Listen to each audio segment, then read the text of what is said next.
Hello dear students and everyone.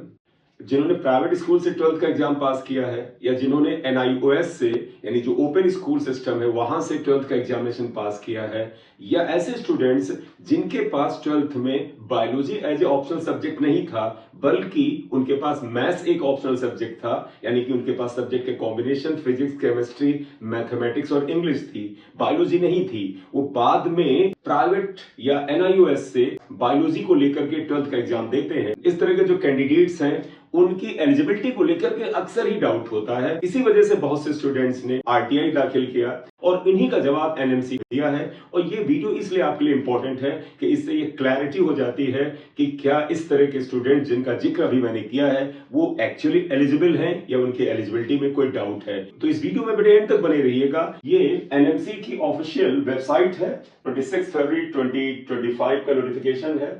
Subject है clarification on reply furnished in the RTI application dated 11th February 2025 in regard to the open schooling यानी NIOS and additional subject taken from NIOS। ये notification बेटे उस RTI के बारे में है जो कि कुछ कैंडिडेट्स ने 11 फरवरी 2025 को एनएमसी में दाखिल किया और इसका सब्जेक्ट था ओपन स्कूल से जिन्होंने 12th किया है और या जिन्होंने बायोलॉजी को एक एडिशनल सब्जेक्ट के रूप में लिया हुआ है उनके बारे में क्लैरिफिकेशन है।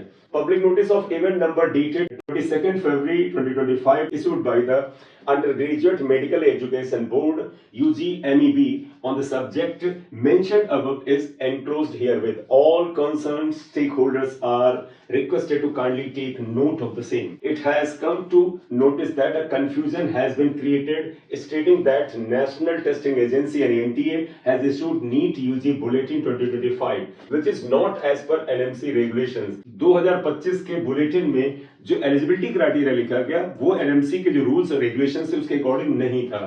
In this regard, it is to clarify that the reply has been furnished to the applicants who seeks reply in regard to studying through the National Institute of Open Schooling and NIOS, state open schools और private candidates. ये notice उन students की eligibility को clarify करता है जिन्होंने NIOS से या किसी स्टेट के जो ओपन स्कूल सिस्टम है उससे या प्राइवेट कैंडिडेट्स हैं जिन्होंने प्राइवेट से 12th का एग्जामिनेशन पास किया उनके लिए है। Point wise clarification and reply in regard to the above subject is furnished below. Point wise बेटा इन्होंने इसका रिप्लाई किया है। बेटा आरटीआई में कुछ स्टूडेंट्स ने क्वेरीज की हैं, उन क्वेरीज का जिक्र इधर किया गया है और उसका क्लैरिफिकेशन और रिप्लाई इधर दिया गया है। Reply from point 1 to 5 is as under. इस साइड में बेटे जितने पॉइंट रेज किए गए हैं उनमें से पॉइंट नंबर 1 to 5 का जो आंसर है वो यहां से यहां तक दिया गया है।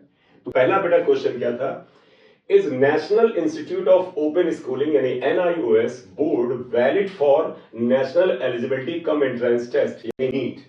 क्या एनआईओएस बोर्ड जो है वो नीट के एग्जाम देने के लिए वैलिड है, पहला ये क्वेश्चन था।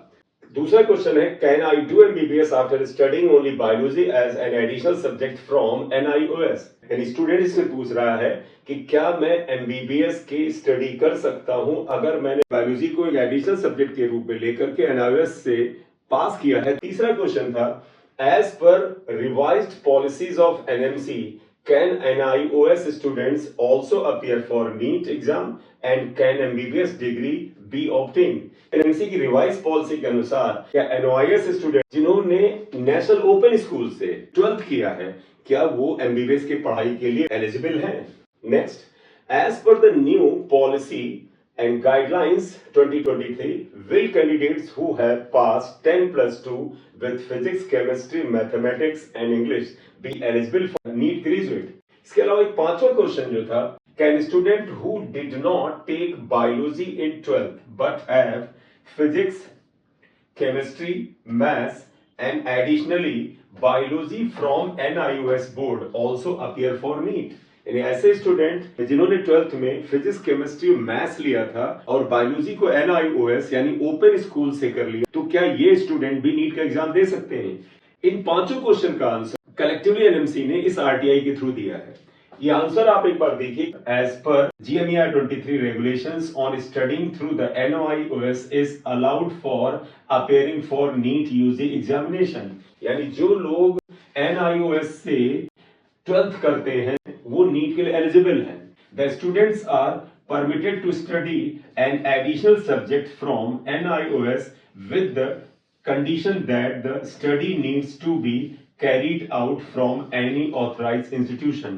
ऐसे स्टूडेंट जो कि बायो को एक एडिशनल सब्जेक्ट के रूप में पढ़ते हैं, यानी जिनके पास 12th में फिजिक्स, केमिस्ट्री, मैथ्स और इंग्लिश थी, लेकिन उन्होंने बायो प्राइवेट बोर्ड से NIOS से किया है, वो भी नीट के एग्जाम को देने के लिए एलिजिबल हैं। लेकिन बस कंडीशन है कि वो किसी ऑथराइज्ड इंस्टीट्यूशन से होना चाहिए। ऐसी संस्था से आप नहीं करेंगे जो अनऑथराइज्ड है। किसी ऑथराइज्ड इंस्टीट्यूशन से अगर आप एडिशनल सब्जेक्ट के रूप में बायो को पास करते हैं तो भी आप नीट का एग्जाम दे सकते हैं। वो स्टूडेंट्स जिन्होंने 12th में फिजिक्स, केमिस्ट्री, मैथ्स और इंग्लिश लिया था, लेकिन बायो को उन्होंने नेशनल ओपन स्कूल से या किसी प्राइवेट बोर्ड से किया था, वो नीट का एग्जाम दे सकते हैं। और साथ ही साथ ऐसे स्टूडेंट जिन्होंने NIOS से 12th पास किया है with physics, chemistry, biology and English, वो भी नीट का एग्जाम देने के लिए एलिजिबल हैं। तो इस एलिजिबिलिटी क्राइटेरिया में होने वाले डाउट को NMC ने नोटिफिकेशन के थ्रू बता दिया है। सो इस वीडियो में बेटे आपको इसी RTI के बारे में जानकारी देनी थी। Thank you very much for watching video. This is M Singh Saria। Thank you very much.